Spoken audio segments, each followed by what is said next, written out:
नमस्कार, आप सभी का एक बार फिर से स्वागत है हमारे चैनल पर। आज आप सुनेंगे वरुथिनी एकादशी के व्रत कथा। इस एकादशी को सबसे शुभ और फलदायी माना गया है। मान्यता के अनुसार वरुथिनी एकादशी व्रत करने से व्यक्ति के सारे पापों का नाश होता है और उसे सौभाग्य की प्राप्ति होती है। हिंदू धर्म में शास्त्रों के अनुसार जो व्यक्ति वरुथिनी एकादशी का व्रत पूरे मन और श्रद्धा से करता है उसे बैकुंठ लोक की प्राप्ति होती है।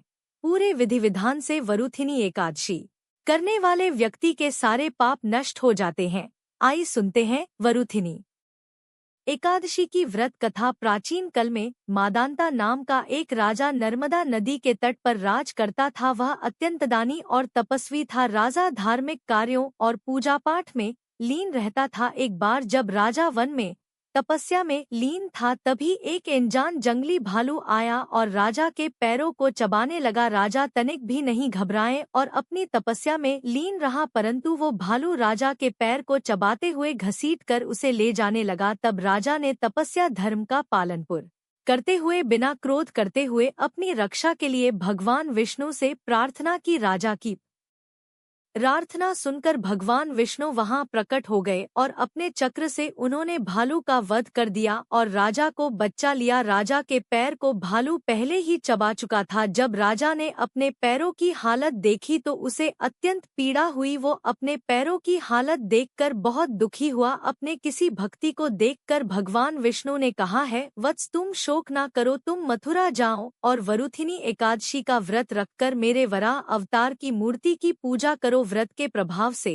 तुम फिर से संपूर्ण अंगों वाले हो जाओगे। भालू के द्वारा तुम्हारे पैरों का नष्ट हो जाना तुम्हारी पूर्व जन्म के दुष्कर्म की सजा थी। भगवान विष्णु की आज्ञा को तुरंत मानकर राजा मादांता ने मथुरा जाकर पूरे श्रद्धा और लगन से वरुथिनी एकादशी का व्रत किया। व्रत के प्रभाव से शीघ्र ही राजा पुनः संपूर्ण अंगों वाला और सुंदर हो गया। तो ये थी वरुथिनी एकादशी की व्रत कथा। वरुथिनी एकादशी के दिन सुबह जल्दी उठकर स्नान करके स्वच्छ वस्त्र धारण करें।